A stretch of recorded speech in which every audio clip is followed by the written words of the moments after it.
आगे डिटेल्स लेंगे आपसे। बहुत बहुत शुक्रिया शैलेंद्र आपका इस पूरे मामले पर जानकारी देने के लिए। और छत्तीसगढ़ की बात करें तो आज महतारी वंदन योजना की 5वीं किस्त जारी की जानी है। महिलाओं के खाते में सीधे रकम ट्रांसफर की जाएगी। 70 लाख से ज्यादा महिलाओं के खाते में रकम ट्रांसफर होगी। मुख्यमंत्री विष्णुदेव साय ने कहा कि प्रदेश की महिलाओं को प्रति महीने 1000 रुपए मिल रहा है। प्रदेश की 70 लाख से ज्यादा महिलाओं के खाते में महतारी वंदन योजना की राशि ट्रांसफर की जा रही है। सीएम साय महिलाओं के खाते में 653 करोड़ 84 लाख रुपए ट्रांसफर करेंगे।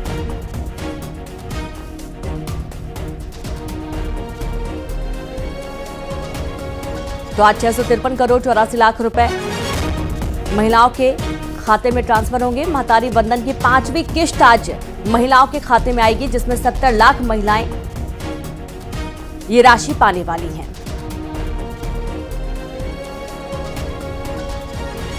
एक मार्च 2024 से शुरू हुई ये महत्वाकांक्षी योजना, जिसकी आज 5वीं किस्त जारी की जा रही है और इसे महिलाओं के खाते में सीधा ट्रांसफर किया जाएगा और 1000 रुपए उनके खाते में ट्रांसफर किए जाने हैं। आपको बताते चले कि इस योजना के माध्यम से महिलाओं को सीधा लाभ पहुंचे और उनकी छोटी मोटी जो परेशानियां पैसे की कमी की वजह से हल नहीं हो पा रही थी, सरकार की तरफ से उन महिलाओं को जो अपने बच्चों को पढ़ाना चाहती हैं, जो अपने खुद की ज़रूरतों के लिए निर्भर हैं किसी पर, उनकी किसी तरह से सहायता हो सके, इसलिए ये महत्वाकांक्षी योजना शुरू की गई थी, जिसे नाम दिया गया महतारी वंदन योजना, जिसकी 1 मार्च 2024 से शुरुआत हुई थी और अब ये 5वीं किस्त महिलाओं के खाते में प्रदेश के 70 लाख महिलाओं को इसका सीधा लाभ मिलेगा और सरकार पर इसका 653 करोड़ 84 लाख रुपए का अतिरिक्त खर्च उसे वहन करना होगा। ऐसे में इस योजना का सीधा लाभ सरकार महिलाओं को देना चाहती है।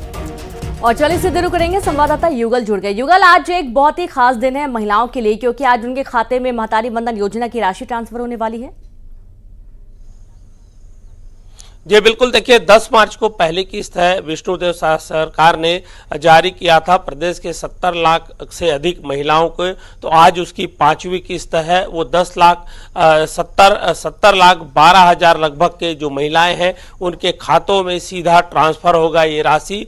और महिलाएं हैं अपने बच्चों के लिए, अपने पारिवारिक खर्च के लिए इन पैसों का उपयोग है वो लगातार करते आ रहे हैं और महिला के सशक्तिकरण की दिशा में, महिला के सम्मान की दिशा में, और ये कहा जा सकता है कि महिलाओं के जो ज़रूरतें होती हैं आर्थिक रूप से उसे संबल बनाने के लिए ये राशि देने की बात है वो की गई थी। और जैसे ही छत्तीसगढ़ में सरकार बनी तो उसके बाद जो राशि 10 मार्च को जारी की गई थी, उसके बाद लगातार हर महीने उनके खाते पर 1000 रुपए की राशि है वो डाली जा रही है। तो इससे साफ है जो सरकार ने जो वादा किया, बीजेपी ने जो वादा किया, जो मैनिफेस्टो में दर्ज था, उल्लेख था, उन वादों को पूरा करते हुए लगातार जो हर महीने राशि है वो हस्तांतरित किया जा रहा है। आज भी जो प्रदेश के 70 लाख 12 हजार जो महिलाएं हैं उनके खातों में राशि का हस्तांतरण किया जाएगा। जी बिल्कुल, बहुत शुक्रिया आपका युगल तमाम जानकारी के लिए। तो इस तरीके से आज महतारी वंदन योजना की जो किस्त है 5वीं किस्त महिलाओं के खाते में ट्रांसफर हो जाएगी। आगे बढ़ेंगे। देश में अंग्रेजों के जमाने से चल रहे 3 आपराधिक कानून आज से बदल गए हैं। आपको बता दें कि दिसंबर 2023 में संसद में पारित 3 कानून आज से देश भर में पूरी तरह से लागू होंगे, जिसमें इंडियन पिनल कोड अब भारतीय न्याय संहिता के तौर पर जाना जाएगा, जबकि सीआरपीसी अब नागरिक सुरक्षा संहिता होगी। भारतीय नागरिक सुरक्षा संहिता को लागू किया जा रहा है। और इसके अलावा अगर बात करें एविडेंस एक्ट की, तो भारतीय साक्ष्य अधिनियम 2023 भी इसका एक हिस्सा होगा। ये 3 प्रमुख कानून अब देश भर में लागू होंगे और इन कानूनों के लागू होने के साथ ही इनमें शामिल धाराओं का सीरियल नंबर भी बदल जाएगा। भारतीय दंड संहिता में 511 धाराएं थीं, लेकिन अब ये घटकर 358 हो गई हैं। संशोधन के जरिए इसमें 20 नए अपराध शामिल किए गए हैं, तो 33 अपराधों में सजा बढ़ाई गई है। वहीं सीआरपीसी की 484 धाराओं के बदले भारतीय नागरिक सुरक्षा संहिता में 531 धाराएं रखी गई हैं। नए कानून में 177 बदलाव किए गए हैं, जबकि 9 नई धाराएं और 39 उपधाराएं जोड़ी गई हैं। तो वहीं नए भारतीय साक्ष्य अधिनियम में भी बदलाव किए गए हैं, जिसमें 170 नियम कानून बनाए गए हैं, कानून तय किए गए हैं, 24 कानून बदले गए हैं।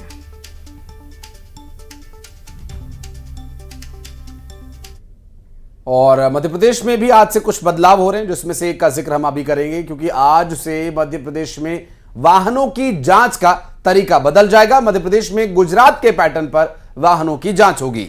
अवैध वसूली रोकने के लिए मध्य प्रदेश में नई व्यवस्था को लागू किया जा रहा है। नई व्यवस्था के तहत चेक पोस्ट का नाम सेफ्टी और एनफोर्समेंट पॉइंट होगा। इस तरह के 45 सेफ्टी और एनफोर्समेंट पॉइंट बनाए जाएंगे, जिसके साथ ही 49 रोड सेफ्टी और मोबाइल एनफोर्समेंट यूनिट भी बनाई जाएगी। सीएम डॉक्टर मोहन यादव ने नई व्यवस्था को लेकर सोशल मीडिया पर जानकारी दी।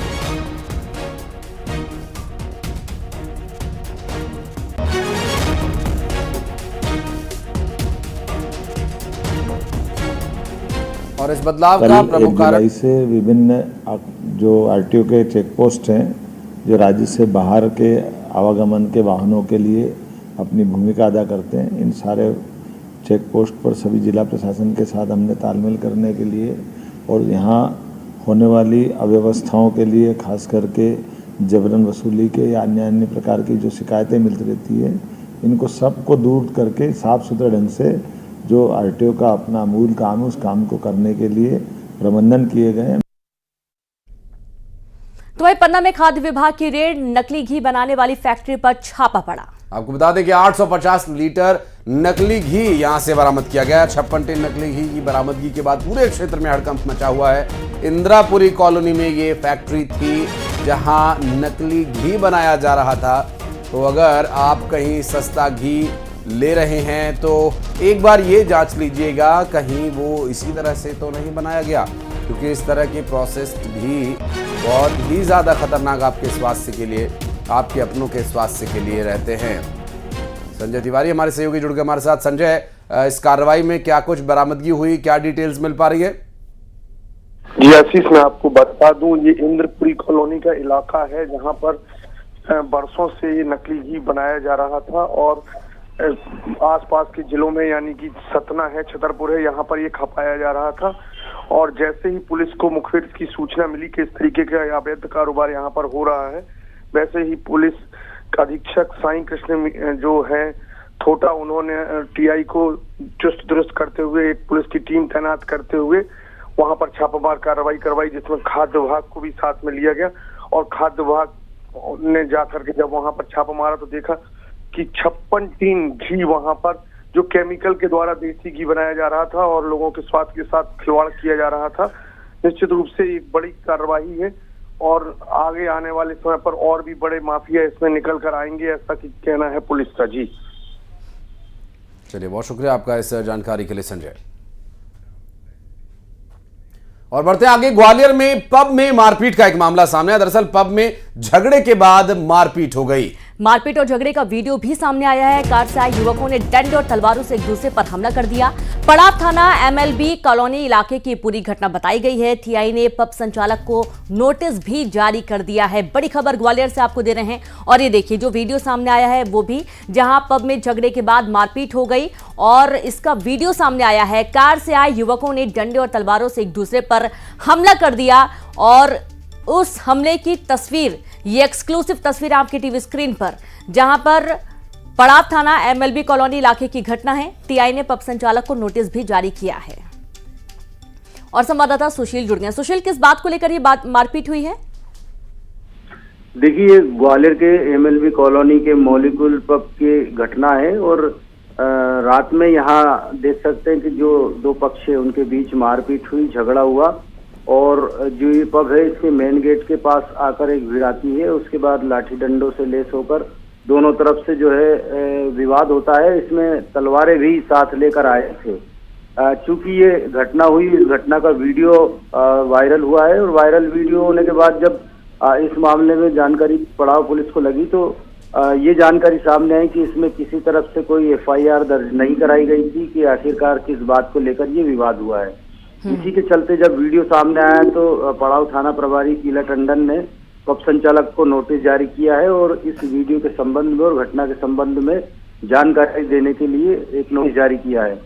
और अब आज संभवतः नोटिस का जवाब मिलने के साथ ही इस मामले में पुलिस अगली कार्रवाई करेगी, क्योंकि दोनों तरफ से किसी भी पक्ष ने इसमें FIR के लिए आवेदन नहीं दिया है, ना ही थाने तक इसकी शिकायत पहुंची है।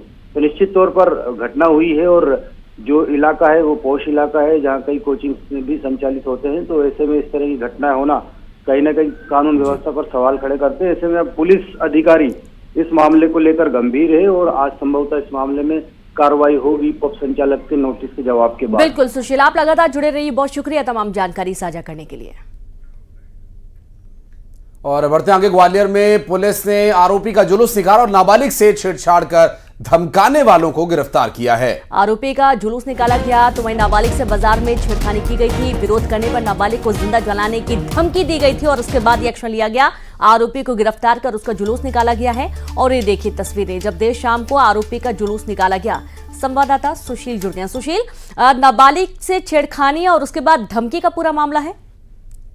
बिल्कुल, देखिए 4 दिन पहले ग्वालियर के बहोड़ापुर थाना क्षेत्र के एक इलाके में 16 साल की नाबालिग लड़की से बाजार में छेड़छाड़ की गई थी। जब लड़की ने विरोध किया तो उस लड़की के साथ उसके घर में घुसकर मारपीट की गई। इसमें मुख्य आरोपी जो सलमान खान उर्फ छोटू है, उसने नाबालिग के साथ छेड़छाड़ की थी, मारपीट की। उसके अलावा उसकी मां और परिवार को जिंदा जलाने की धमकी भी दी थी, इलाके से घर छोड़कर जाने की धमकी दी थी। और इसी पर पीड़िता ने बहोड़ापुर थाने में FIR दर्ज कराई थी। पुलिस ने कल रात में आरोपी सलमान खान उर्फ छोटू को गिरफ्तार किया। उसके बाद जहां उसने धमकी दी, छेड़छाड़ की थी, उसी इलाके में इस आरोपी का जुलूस निकाला और कहीं ना कहीं इस बात का संदेश दिया कि कानून से बढ़कर कोई नहीं है। और उसके बाद इस आरोपी के खिलाफ विभिन्न धाराओं से पोक्सो एक्ट में केस दर्ज है। तो अब पुलिस इसे आज जेल भेजने की कार्रवाई करेगी।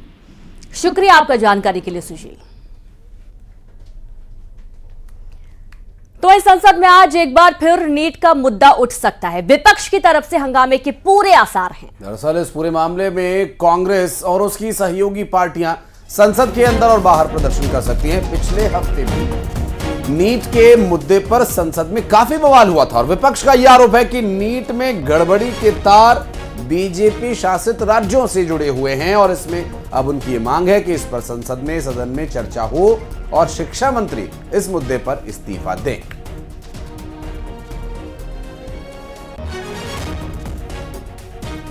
राष्ट्रपति के अभिभाषण के दौरान भी बवाल देखने को मिला था। धन्यवाद प्रस्ताव पर चर्चा के दौरान भी बवाल देखने को मिला था और आज भी ये बवाल देखने को मिल सकता है। चूंकि आपको याद होगा, बीते शुक्रवार सदन की कार्यवाही को पहले 12 बजे तक के लिए, फिर उसके बाद सोमवार तक के लिए स्थगित कर दिया गया था और हाथ में ये लाल किताब, जो दावा किया जा रहा है कि संविधान की एक प्रति है, लेकर प्रदर्शन करते INDIA के घटक दल नजर आए और कांग्रेस इसका नेतृत्व कर रही है।